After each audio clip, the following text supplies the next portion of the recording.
Shubhna kitchen with village ফুডের পক্ষ থেকে সবাইকে স্বাগত জানিয়ে আবারও হাজির হয়ে গেলাম। আজ আমি বানাবো বাঙালির অতি প্রিয় পায়েস বা পরমান্ন বা মিষ্টান্ন, যেটাই তোমরা বলো। যে কোনো শুভ কাজে এই পায়েস বা পরমান্ন হয়ে থাকে। ভোগ প্রসাদে কিন্তু পায়েস আমরা সকলেই বানিয়ে থাকি। আমি কিভাবে পায়েস বানাই সেটাই তোমাদের শেয়ার করব।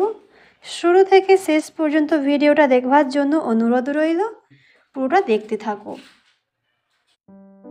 আমি আজকে পায়েস বানানোর জন্য নিয়ে নিচ্ছি প্রথমে কড়াইয়ের মধ্যে 1 লিটার দুধ। দুধটাকে আমি মিডিয়াম আঁচে ভালো করে ফুটিয়ে নেব। তো অবশ্যই কিন্তু দুধটা কিন্তু নাড়াচাড়া করতে হবে, যাতে না দুধটা নিচে লেগে থাকে বা সাইডে লেগে থাকে। তো ভালো করে আমি দুধটাকে নাড়াচাড়া করে প্রথমে ফুটিয়ে নেব। তো বন্ধুরা, আমার চ্যানেলে এই প্রথমবার আমি পায়েস রেসিপি শেয়ার করছি। তোমাদের যদি ভালো লেগে থাকে বেশি বেশি করে শেয়ার করো। দুধ কিন্তু ঘন ঘন নাড়াচাড়া করতে হবে। আমিও নাড়াচাড়াটা করে নিচ্ছি। আর এই যে ধারে ধারে যাতে না দুধের সরগুলো লেগে থাকে, সেগুলো একটু ভালো করে আমি তুলে দিচ্ছি, যাতে না কড়াই ধোয়ার সময় কষ্ট হয়। ভালো করে আমি দুধটাকে ফুটিয়ে নেব।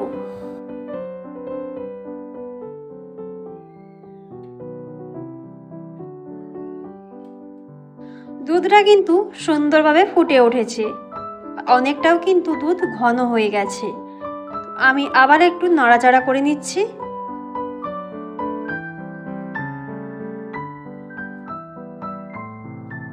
এবার আমি দিয়ে দিলাম 3টে তেজপাতা আর 4টে এলাচ।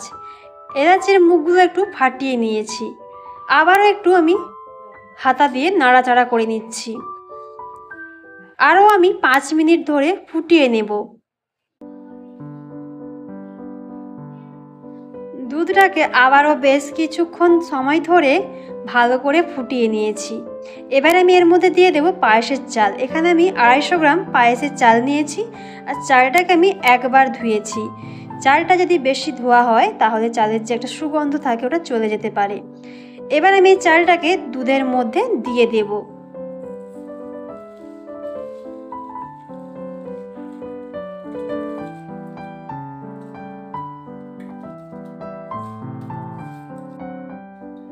এবার আমি ভালো করে একটু নাড়াচাড়া করে নেব।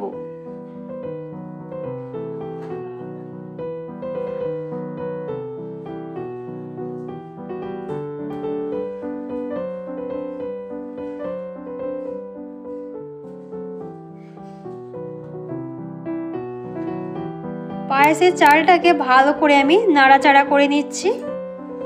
তো আমি এবার ভালো করে ফুটিয়ে নেব।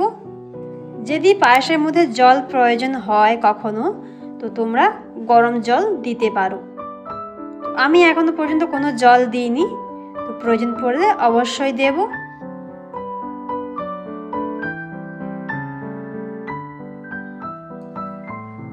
পায়েসের চালটা প্রায় 10 মিনিট ফোটানো হয়ে গেছে।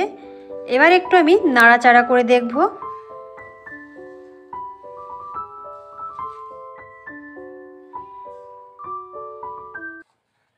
এবার তোমাদের আমি দেখাবো চালটা কতখানি সেদ্ধ হয়েছে। তো আমি হাতে চিপে তোমাদের দেখাচ্ছি। তো হাতে কিন্তু চেপা হয়ে যাচ্ছে, প্রায় অনেকখানি সেদ্ধ হয়ে গেছে। আরও আমি 15 থেকে 20 মিনিট চালটাকে সেদ্ধ করে নেব।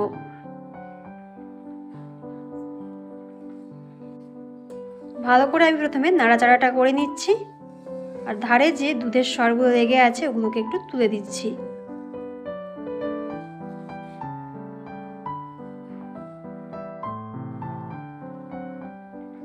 তো পায়েসটা কিন্তু প্রায় আমার রেডি হয়ে এসেছে।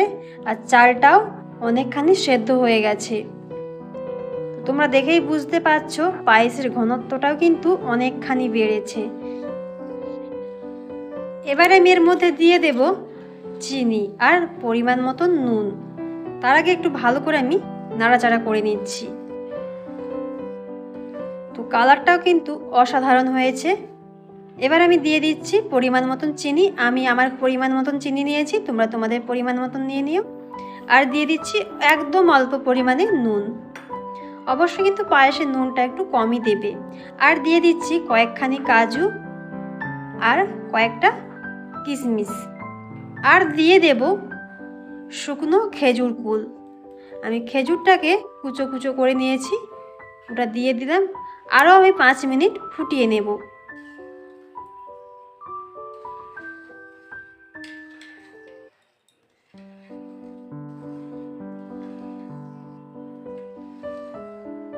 তো বন্ধুরা, আমি আজকে যেভাবে পায়েসের রেসিপিটা বানালাম, তোমরা যদি একইভাবে বাড়িতে বানিয়ে দেখো, খেতে কিন্তু অসাধারণ হয়। তো পায়েসটা প্রায় আমার রেডি হয়ে গেছে। এবারে আমি একটু নাড়াচাড়া করে নিচ্ছি। আর ঘনত্বটাও অসাধারণ হয়েছে।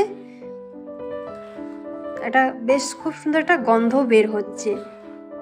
পায়েসের যে আসল একটা গন্ধ, সেই গন্ধটা কিন্তু বের হচ্ছে এখান থেকে। তো পায়েসটা কিন্তু আমার একদম রেডি হয়ে গেছে। এবারে আমি এর উপরে দিয়ে দেব কয়েকটা কাজু, কিশমিশ আর পেস্তা বাদাম। আমি কিন্তু এখানে একদম অল্প অল্প কাজু কিশমিশ ব্যবহার করছি, তোমরা যদি চাও এর থেকেও বেশিও দিতে পারো। তো বন্ধুরা, আজকের এই রেসিপিটা তোমাদের কেমন লাগলো আমাকে কিন্তু কমেন্ট বক্সে জানাবে। যদি ভালো লেগে থাকে লাইক করো, আর বেশি বেশি করে বন্ধুদের সাথে শেয়ার করো। আর আমার এই চ্যানেলটাকে সাবস্ক্রাইব করে দিও। আর পাশে থাকা বেল আইকনটি ক্লিক করো, যাতে আমার দেওয়া ভিডিওগুলো সবার আগে তোমাদের কাছে পৌঁছে যায়। তো আজকের ভিডিওটি এইখান পর্যন্তই। দেখা হচ্ছে অন্য কোনো পরবর্তী ভিডিওতে। সবাই ভালো থেকো, সুস্থ থেকো, টাটা।